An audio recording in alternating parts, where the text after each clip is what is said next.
आज हम इस वीडियो में बात करेंगे एमसीए के वेब टेक्नोलॉजीज़ सब्जेक्ट के बारे में, जो कि एक सब्जेक्ट है सेकंड सेमेस्टर में। तो हम सबसे पहले इंट्रोडक्शन देखेंगे J2EE आर्किटेक्चर का और डिज़ाइन पैटर्न होता क्या है। तो सबसे पहले मैं आपको J2EE का फुल फॉर्म बता दूँ। J2E का फुल फॉर्म है जावा 2 इंटरप्राइज एडिशन। तो J2EE है क्या? J2EE run time environment provide करता है जो large scale multi tiered online web application है, उनके लिए एक रन टाइम इन्वायरमेंट प्रोवाइड करता है। तो हम उसको देखते हैं कि वो मतलब होता क्या है, उसको पहले हम देखते हैं। तो उससे पहले दो चीज़ जानना बहुत ज़रूरी है, जो कि है एक व्हाट इज़ वेब सर्वर और व्हाट इज़ वेब कंटेनर। तो आपके पेपर में भी आ सकता है कि वेब सर्वर होता क्या है और वेब कंटेनर होता क्या है। तो लोगों को बहुत ज़्यादा इसमें कन्फ्यूजन भी होता है कि वेब कंटेनर होता क्या है। तो सबसे पहले देखते हैं वेब सर्वर क्या होता है। तो सबसे पहले इसकी डेफिनेशन देखते हैं। It is a server software that handle HTTP request and response to deliver web pages to the client using HTTP protocol. Web browser communicate with web server via HTTP used to communicate between client and server. तो हमने इतना देख लिया। इससे पहले मैंने आपको एक डेफिनेशन सुना दी, बट मैं आपको इससे पहले क्लाइंट सर्वर आर्किटेक्चर के बारे में बताऊंगा। तो क्लाइंट सर्वर आर्किटेक्चर होता क्या है? जैसे कि मान लिया जाए आप अपने ब्राउज़र में ब्राउज़ कर रहे हैं। तो ये ब्राउज़र है आपका और ये है एक वेब सर्वर। और तो आपने अपने ब्राउज़र में आप ब्राउजिंग कर रहे हैं और आपको फेसबुक खोलना है या गूगल खोलना है। तो आपने टाइप करा www.facebook.com। तो आपने टाइप करा और आपने रिक्वेस्ट मारी, सर्च की रिक्वेस्ट मारी। तो होता क्या है, इंटरनली होता क्या है, मैं आपको थोड़ा डिटेल में बताता हूँ। तो जब आप अपने सर्च बार में इसको टाइप करके रिक्वेस्ट मारते हो, तो होता क्या है, ये डोमेन नेम सिस्टम में जाता है। सबसे पहले डोमेन नेम सिस्टम करता क्या है, डोमेन नेम सिस्टम DNS इसको IP एड्रेस में कन्वर्ट करता है। तो जैसे फेसबुक का सारे तो आपको पता है IP एड्रेस होता क्या है, इंटरनेट प्रोटोकॉल एड्रेस। ये एक यूनिक एड्रेस होता है जो हर किसी कंप्यूटर में होता है, कि वो कंप्यूटर एक यूनिकली आइडेंटिफाई हो। जो कंप्यूटर का जो नेटवर्क है, जो इंटरनेट का नेटवर्क है, उस भीड़ में आपका कंप्यूटर एक यूनिक बने। तो वो IP एड्रेस ये होता है, वो आपको यूनिकली आइडेंटिफाई करता है।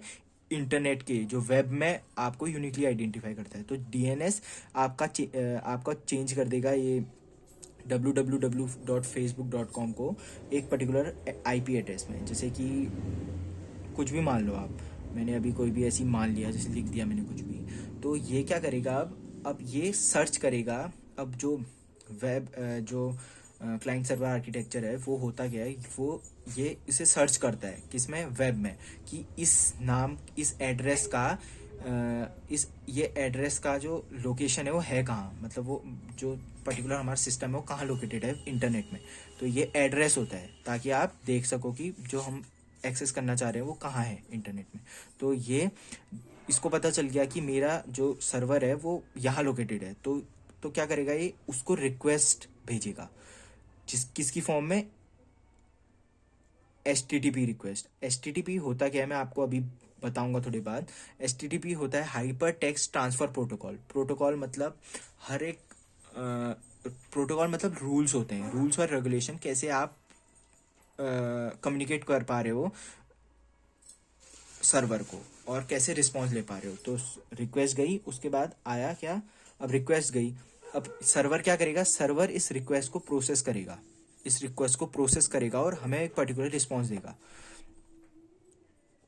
अब जैसे हमने अपना उसके बाद लॉग इन करी, ठीक है, ये आ गया, हमें होम स्क्रीन आ गई, इसने रिस्पॉन्स दी होम स्क्रीन। तो रिक्वेस्ट तो गई हमारी। अब उसके बाद रिक्वेस्ट में उसने हमें क्या दिया, HTML CSS और जावा स्क्रिप्ट, ठीक है, ये चीज़ दी हमें रिस्पॉन्स में। अब हमें क्या है, मिली होम स्क्रीन मिली। अब होम स्क्रीन में मुझे लॉगिन करना है, तो लॉगिन का फॉर्म दिखाया है इसने एक। और लॉगिन में मेरी डिटेल्स है। अब मैंने डिटेल्स भर दी, अब मैंने डिटेल्स को सबमिट करी। तो जैसे ही मैं इसको सबमिट करूँगा तो ये क्या करेगा, अब सर्वर अकेला तो काम नहीं कर सकता, क्योंकि अगर सर्वर क्या कर रहा है, खाली मुझे रिक्वेस्ट और रिस्पॉन्स को हैंडल कैसे करना है, मतलब हैंडल कर कैसे रहा हूँ मैं, मतलब जैसे मैंने कोई रिक्वेस्ट भेजी उससे क्या रिस्पॉन्स आएगा मुझे, ठीक है, वो हैंडल कर रहा है खाली वेब सर्वर। अब जो हमारी इंफॉर्मेशन है वो कहाँ स्टोर्ड है, डेटाबेस में। तो जो सर्वर है वो सर्वर कम्युनिकेट किससे कर रहा है, डेटाबेस से, ठीक है, डेटाबेस है डीबी। तो ये इससे कम्युनिकेट कर रहा है। अब ये कम्युनिकेट करेगा। अब जैसी मैंने यहाँ रिक्वेस्ट भेजी, सबसे पहले यहाँ कुछ प्रोसेस चलेगी, और प्रोसेस चलने के बाद वो प्रोसेस प्रोसेस करेगा, और प्रोसेस के बाद वो देखेगा कि हमारे डीबी डेटाबेस में देखेगा कि इस नाम का कोई बंदा है जिसको मैं रिस्पॉन्स दे सकता हूँ। तो अगर अगर वो बंदा मिल गया तो ये क्या करेगा, यहाँ से रिस्पॉन्स भेजेगा, और रिस्पॉन्स भेजने के बाद मुझे मेरी प्रोफाइल दिख जाएगी यहाँ। मेरी जो टाइमलाइन है और प्रोफाइल है अलग अलग मैंने पोस्ट करी है वो सब दिख जाएंगी यहाँ पर को। तो मैं ऑथेंटिकेट हुआ। अब यहाँ जो प्रोसेस चली वो सर्वर के अंदर चलेगी, वो डेटाबेस के अंदर नहीं चलेगी, वो डेटाबेस के अंदर नहीं चलेगी। अब ये है क्लाइंट सर्वर आर्किटेक्चर। तो ये मैंने आपको सिंप्लीफाइड वे में बता दिया। अब देखते हैं server side several server side technology होती क्या है। GSP, servlet, PHP. अब यही नहीं होती, ये तो जावा की दिखा रहा हूँ मैं, पीएचपी नहीं है जावा की, लेकिन ये दोनों जावा की हैं। अब जो जैसे नोड जेएस हो गया जावा स्क्रिप्ट में बना है जो, और जेंगो हो गया जो पाइथन में बना है। तो अलग अलग तरीके के वेब सर्वर टेक्नोलॉजीज होती हैं। अब वेब कंटेनर देखते हैं। वेब कंटेनर होता क्या है, वेब कंटेनर होता है it is a server component that handles servlets, JSP and other web tier component. अब वेब कंटेनर होता क्या है, वेब कंटेनर एक सर्वर का पार्ट होता है, सर्वर का होता है, क्लाइंट का पार्ट नहीं होता है वो, ये तो क्लाइंट है, ये सर्वर का पार्ट होता है जो हैंडल करता है सर्वलेट्स, सर्वलेट और जीएसपी, जीएसपी पेजेस को, ठीक है, ये हैंडल करता है वेब कंपोनेंट, वेब कंपोनेंट। अब वेब कंपोनेंट को, ये सबसे इंपॉर्टेंट पार्ट है, सर्वर ही अकेला नहीं करता है, ठीक है, सर्वर को वेब कंटेनर चाहिए ताकि वो उसकी फंक्शनिंग जो हो वो ढंग से हो, जो रिस्पॉन्स जाए वो करेक्ट जाए। तो ये होता है सर्वलेट। अब servlet web container is also called servlet container और सर्वलेट इंजन। तो इसको सर्वलेट इंजन और सर्वलेट कंटेनर भी कहते हैं। अब होता क्या है, ये responsibility, it is a responsible of web container to map URL to a particular servlet. ये रिस्पॉन्सिबिलिटी वेब कंटेनर की होती है कि वो मैप करे पर्टिकुलर जो यूआरएल हमने टाइप करा वो पर्टिकुलर सर्वलेट में जाए हमारा, ठीक है। वो अगर किसी और सर्वलेट में चल गया है तो हमें क्या गलत रिस्पॉन्स आएगा, क्योंकि सर्वलेट ही गलत है तुम्हारा। और also web container ensure that mapped URL requester has correct access right. अब ये भी देखता है, वेब कंटेनर के अंदर ये भी फंक्शनिंग होती है कि वो देखता है कि जो तुमने यूआरएल के लिए रिक्वेस्ट करी है वो सही बंदे के पास जाएगा, ठीक है, वो हमेशा सही बंदे के पास जाएगा, वो इंश्योर करता है ये चीज़। और मैंने आपको बता दिया it is provider run time environment to the web application, और ये रन टाइम प्रोवाइड करता है वेब एप्लीकेशन। कुछ वेब कंटेनर पर बताता हूँ, जैसे GlassFish, Eclipse, JBoss, Apache, Tomcat और वेब लॉजिक। ये कुछ वेब कंटेनर है, ठीक है। अब वेब कंटेनर आ गया, ठीक है। अब J2E मैंने आपको बता दिया, लेकिन मैं आपको एक और बात बता दूँ, J2E होता है जावा इंटरप्राइज एडिशन। अब ऐसा होता है, दो तरीके की जावा होती है। अभी हम एडवांस जावा के बारे में पढ़ रहे हैं, और इससे पहले हमें थोड़ी नॉलेज होनी चाहिए कोर जावा के बारे में। मतलब कोर जावा में आती हैं हर चीज़, जैसे कैसे क्लास बनती हैं, कैसे ऑब्जेक्ट क्लास के थ्रू बनता है, ऑब्जेक्ट और क्लास में क्या रिलेशन होता है, क्लास होती क्या है, तो ये सब कोर जावा में पढ़ते हैं। तो अब ये J2E एप्लीकेशन होती क्या है, वो सेट ऑफ सीरीज और एपीआईज होती हैं, protocol use to deploy multi tier application. तो मल्टी टीयर एप्लीकेशन को डिप्लॉय करने के लिए कुछ एपीआई और प्रोटोकॉल होती हैं। तो वो उसकी एक सेट है, उसका सेट है एपीआई और प्रोटोकॉल का। अब जो एपीआई होती है एप्लीकेशन प्रोग्रामिंग इंटरफेस का फॉर्म होता है एपीआई का। तो ये सेवरल एपीआईज, क्या कौन कौन सी एपीआई होती हैं देखिए आप। जावा सर्वलेट, अभी जावा सर्वलेट के बारे में बताऊंगा मैं आगे आपको। और जीएसपी, इंटरप्राइज जावा बीन्स, ईजेबी, ये भी आप पढ़ोगे बाद में। उसके बाद जावा database connectivity which is JDBC. JDBC क्या होता है, एक बार मैं खाली ऐसे ही बता देता हूँ ताकि आपको पता चल जाएगा। जेडीबीसी जो एक कनेक्शन बन रहा है ना, ये जेडीबीसी की वजह से बनता है। तो तो आप ये जान लीजिए, जो एक कनेक्शन बन रहा है किसके बीच में, सर्वर और जो डेटाबेस है उसके बीच में जो कनेक्शन बन रहा है, तो वो किससे बन रहा है, वो JDBC से बन रहा है। JDBC क्या है, जावा डेटाबेस कनेक्टिविटी, ठीक है, और जावा मैसेज सर्विस, ये सब API बता रहा हूँ मैं आपको। अब ये 4 कंपोनेंट होते हैं। आपको इसको, अगर आप पेपर दे रहे हो तो आपको अगर आप लिखोगे तो आपको सही मार्क्स मिलेंगे, तो आप ये लिख लेना कि कितने होते हैं, 4 कंपोनेंट होते हैं, which is presentation, application, business और resource adapter.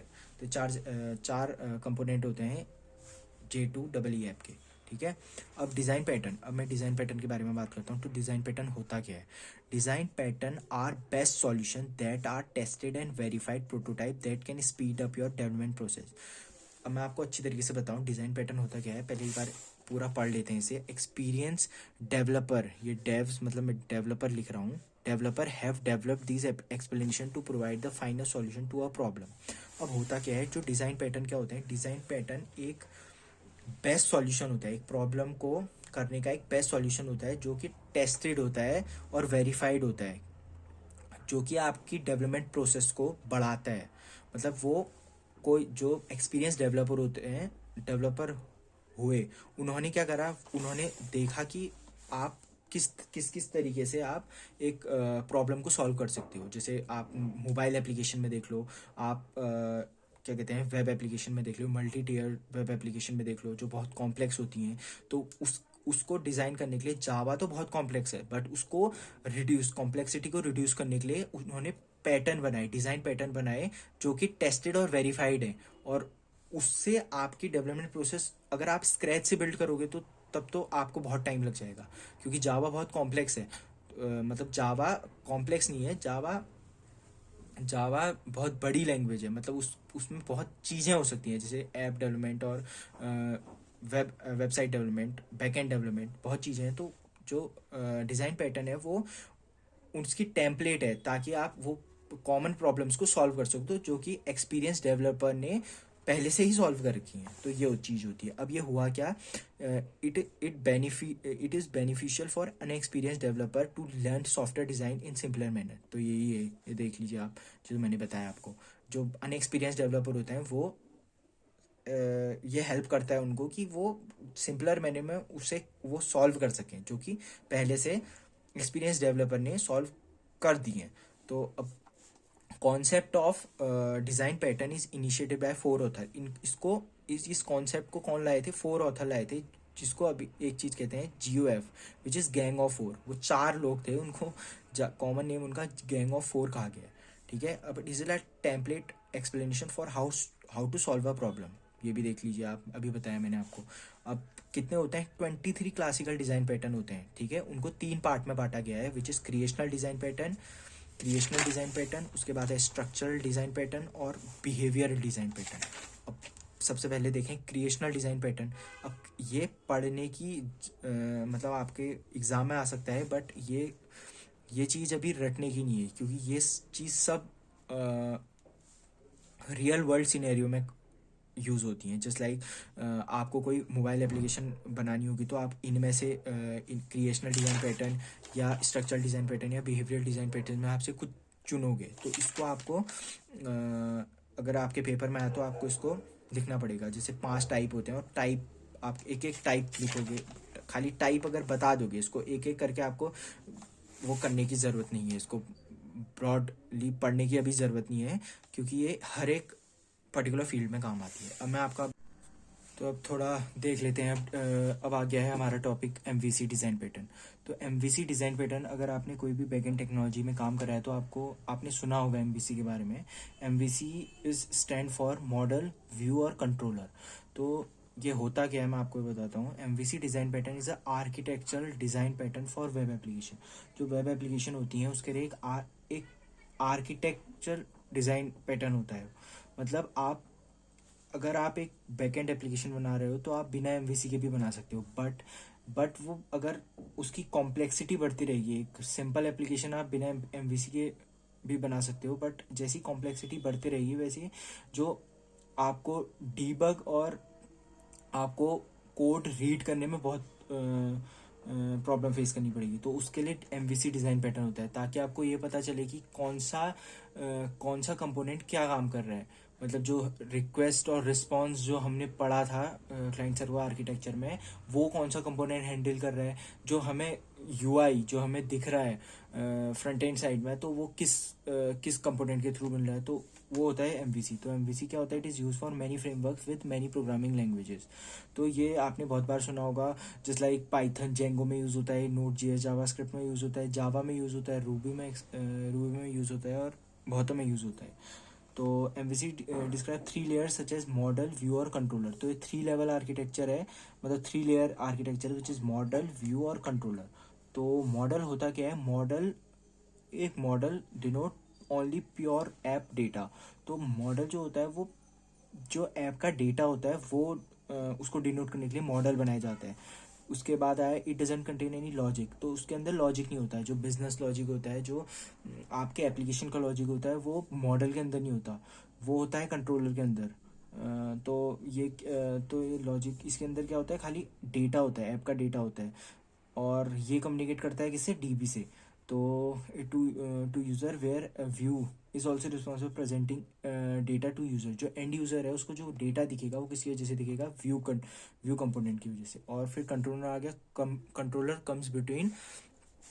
comes between view and model layer, responsible for accepting requests from user, perform interacting on data, model, object and send back to the view layer। तो controller है जो आपकी accept कर रहा है request को, और कुछ परफॉर्म करके आपको रिजल्टेंट रिस्पॉन्स दे रहा है, तो वो कंट्रोलर होता है। तो MVC डिज़ाइन पैटर्न ये होता है। तो हम देखेंगे कि स्प्रिंग बूट में MVC डिज़ाइन पैटर्न कैसे काम करता है।